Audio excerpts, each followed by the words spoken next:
এই যে পুরনো বাড়িটা দেখছো, এটাও আমাদেরই বাড়ি জানো, যেখানে আমার ছোটবেলা এমনকি বড়বেলাটাও কেটেছে।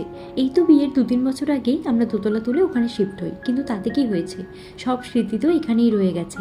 আর এখানে আমার একটা পেটও ছিল জানো, যে কিছু বছর আগে মারা গেলেও এখনও বর্তমান, তার সমাধি এখানেই আছে।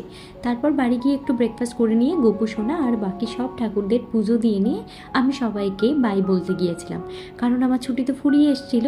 তাই আমি রওনা দিয়েছিলাম। তবে সেদিন আমি কলকাতা ব্যাক করছিলাম না, আমি যাচ্ছিলাম আমার মাসির বাড়ি। আর টোটোতেই যাচ্ছিলাম, কারণ আমাদের গ্রাম থেকে তো খুব একটা বাস পাওয়া যায় না, তাই একটা গন্তব্যস্থল অবধি আমাদের পৌঁছাতে হতো টোটো করেই। এদিকে আমার মাও সাথে যাচ্ছিল, তার প্রথম রিজন তো আমি, আর দ্বিতীয় রিজন বাপের বাড়ি। তো আমরা ফুরফুরে হাওয়া খেতে খেতে চলে গিয়েছিলাম আমাদের মোটামুটি অর্ধেক রাস্তায়, আর সেখানে একটা বাস করে নিয়ে তারপর একটা জায়গায় নেমে সেখানে কিছু মিষ্টিও নিয়ে নিয়েছিলাম। আর বেশ গরমও করছিল সেই সময়। তারপর আরও একটা বাস ধরে রওনা দিয়েছিলাম। তো চলো, আবার দেখা হচ্ছে নেক্সট ব্লগে।